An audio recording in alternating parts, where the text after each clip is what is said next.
اللهم صل على سيدنا محمد يا رب صل وسلم دائما أبدا على حبيبي. السلام عليكم ورحمة الله وبركاته.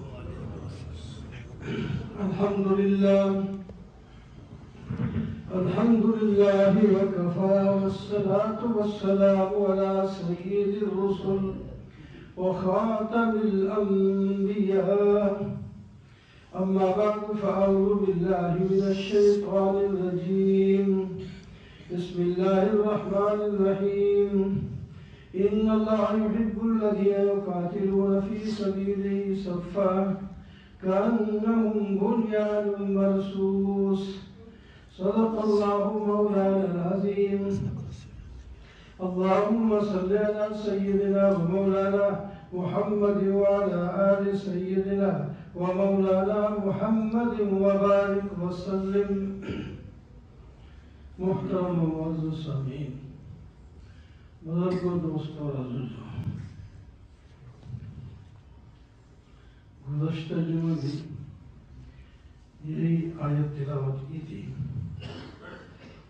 اور اس میں اللہ تعالیٰ ارشاد فرما رہے ہیں کہ اللہ تعالیٰ ان لوگوں سے محبت کرتے ہیں جو اللہ کی راہ میں صف باندھ کر اللہ کی دشمنوں سے لڑتے ہیں، اور ایسی مضبوطی کے ساتھ جیسا کہ سیسا پلائی دیوار ہو.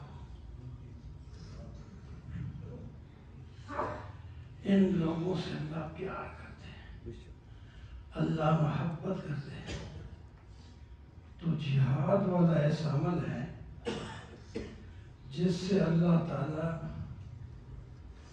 جہاد کرنے والوں سے محبت کرتے ہیں. اللہ کی محبت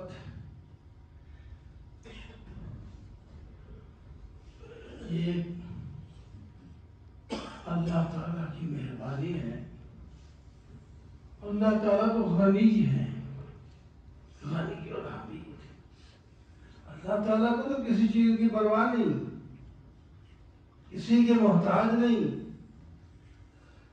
کسی چیز میں اللہ تعالیٰ کسی بھی مخلوق کے محتاج نہیں. ساری مخلوق اللہ کے محتاج ہے، عرشی ہو یا فرشی ہو، جبرائیل ہو یا میکائیل ہو، انبیاء ہو یا اولیاء ہو، سب اللہ کے محتاج ہیں. اللہ غنی اور حمید ہے. اللہ تعالیٰ بے پرواہ اور قابل حمد ہے. تمام تعریفیں، تمام صفات، تمام کمالات اللہ کے لیے. وہ اللہ فرما رہے ہیں کہ میں ان لوگوں سے محبت کرتا ہوں جو میری راہ میں جہاد کرتے ہیں. تو آپ اندازہ لگائیں جہاد کتنا محبوب عمل ہے، کتنا اچھا عمل ہے. جب تک اس عمل کو ہم کرتے رہے تو ترقی ہی ترقی ہوتی رہی. یہ عمل چھوڑ دیا گیا، جب سے چھوڑا گیا اس وقت سے تنزلی شروع ہو گئی. آج بھی وہی راہ ہم لیں تو کامیاب ہو جائے گی. ظاہر کو نہیں دیکھیں، ظاہر ہمارے موافق ہو یا مخالف ہو.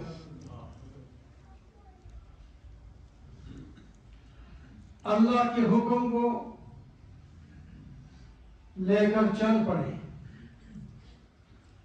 پھر اللہ تعالیٰ کی مدد آتی ہے.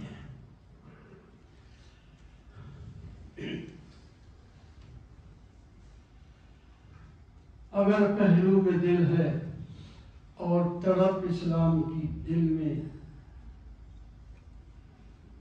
اتر سکتا ہے ابر رحمت پروردگار اب بھی. فضائے بدر پیدا کر، فرشتے تیری نصرت کو اتر سکتے ہیں گردوں سے قطار اندر قطار اب بھی۔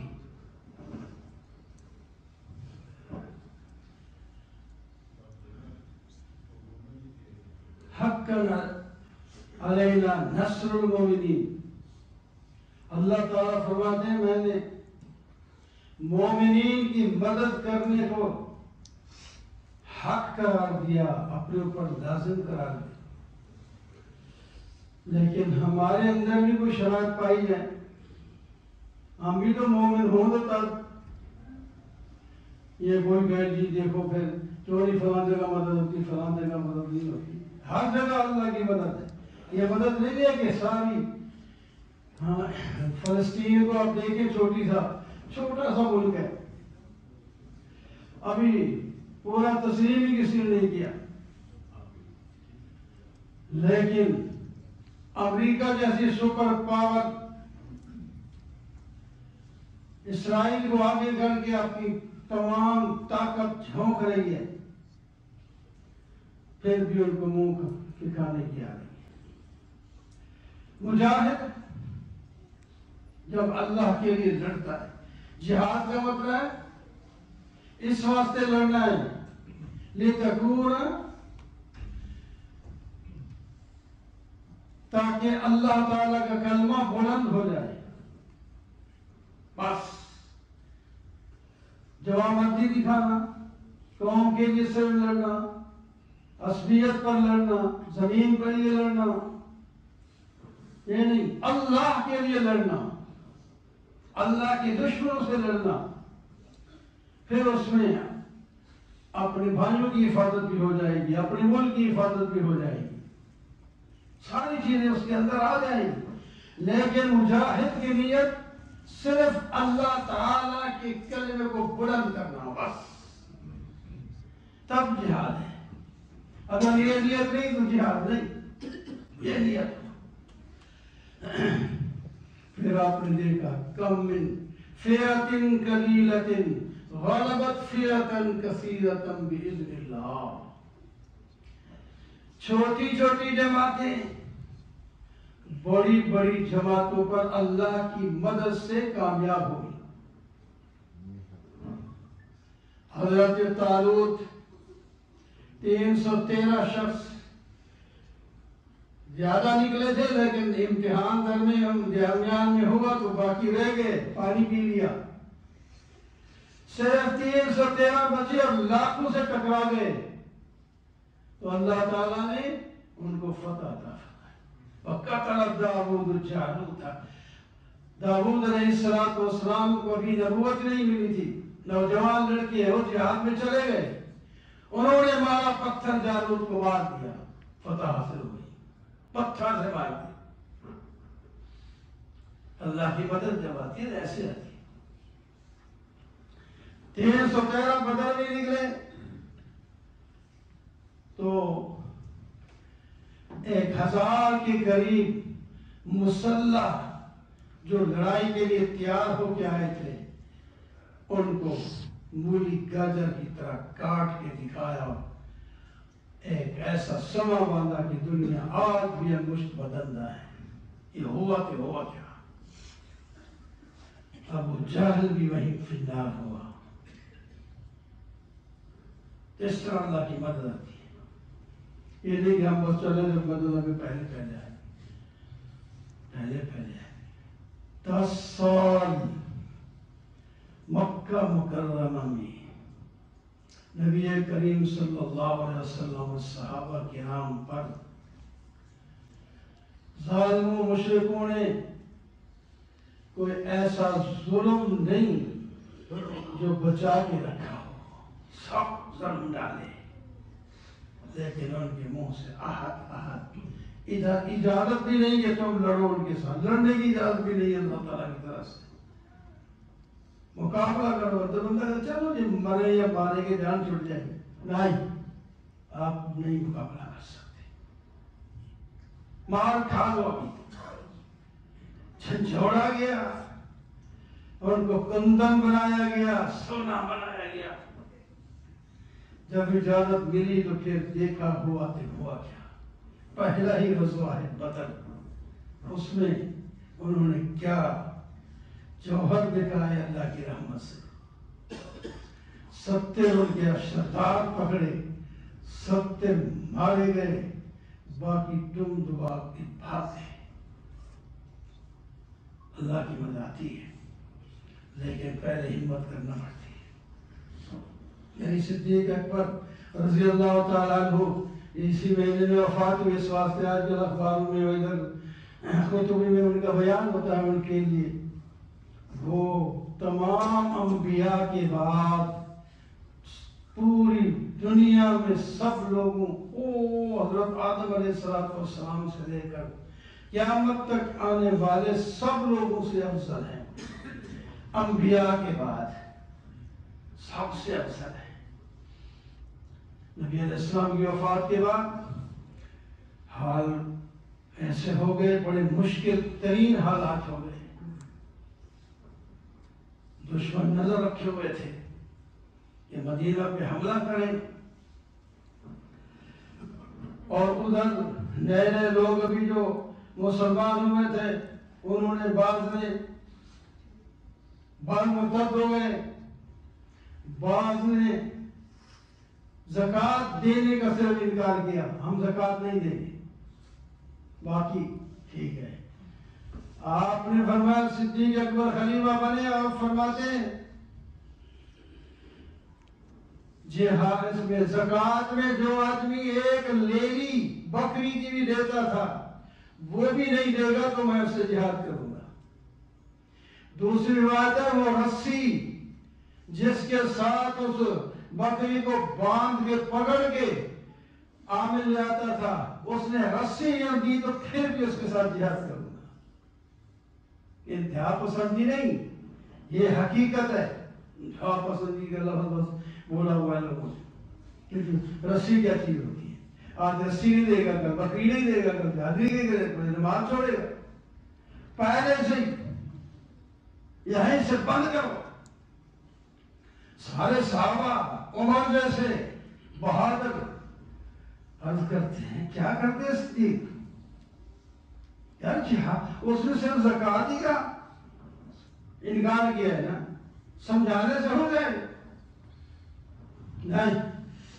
اللہ نے نماز اور زکوٰۃ کو قرآن پاک میں جوڑ کے رکھا ہے، اقیموا الصلاۃ وآتوا الزکاۃ۔ جو آدمی زکوٰۃ اور نماز میں فرق کرے گا میں جہاد کروں گا۔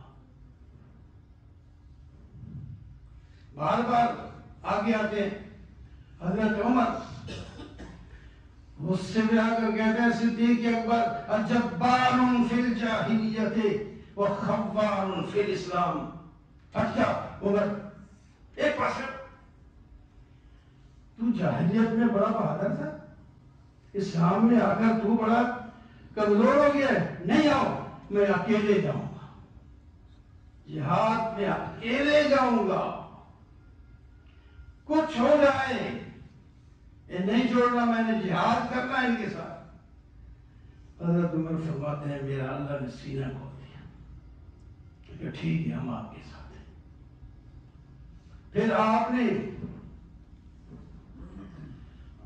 ایک لشکر حضرت اسامہ رضی اللہ تعالیٰ کے نوجوان صحابی ہیں، ان کی قیادت میں روانہ کیا تھا۔ ابھی اپنی زندگی میں بیماری میں تو ابھی وہ قریب ہی تھے، آپ کی وفات ہو گئی، وہ رک گئے، فارغ ہوئے جب تک کفن سے، فرمایا وہ لشکر جو آپ نے چلایا تھا وہ اسی طرح وہ سارے آدمی اسی کی قیادت میں روانہ ہو جائیں۔ پھر صحابہ پریشان کہ مدینہ کو خطرہ ہے، یہ سفاری ہماری فوج باہر جائے، یہ کیسے ہوگا؟ فرمایا مدینہ میں کچھ ہو جائے، جس جھنڈے کو میرے آقا نے باندھا ہے صدیق اس کو نہیں روک سکتا، یہ جائے گا۔ پھر بعد میں حضرت نے کہا یہ نوجوان لڑکا ہے، کوئی بڑا تجربہ کار قائد مقرر کر دیں، اس کو ہٹا دیں. فرمایا اور نبی علیہ السلام کو نہیں پتا تھا یہ لڑکا ہے، یہی قائد بن کے جائے گا. اسامہ چلو سوار ہو گھوڑے پر، اور آپ نے رکاب پکڑی. اسامہ گھوڑے پہ بیٹھا ہے، میدان اور چل پڑی ہے فوج. چلو یہ دھاڑیں نکل دی لوگوں کی، ایسی لگتا جیسے پاؤں پکڑ کے جا رہے ہیں. فرمایا اسامہ یہ راستے بدل بدل کے جانا، کبھی اس راستے پہ پڑاؤ ڈالنا ہے، کبھی اس پر کبھی اس پر، آہستہ آہستہ جاؤ. اس کا اثر یہ ہوا جو فوجیں تیار بیٹھی تھی انہوں نے جاسوس بھیجے. ادھر سے کوئی آیا تو فوج نظر آتی ہے، ادھر سے آتا ہے تو پھر کوئی فوج نظر آتی ہے. یہ باہر جا رہے ہیں، جدھر سے کوئی آتا ہے وہ کئی جگہ وہی ایک فوج نظر آ رہی ہے. واپس گئے، یہ ان کا مقابلہ مشکل ہے، یہ لوگ تو کئی فوجیں باہر بھیج رہے ہیں. وہ ڈر کے دشمن تر سے اور لشکر گیا، کامیاب ہو گیا.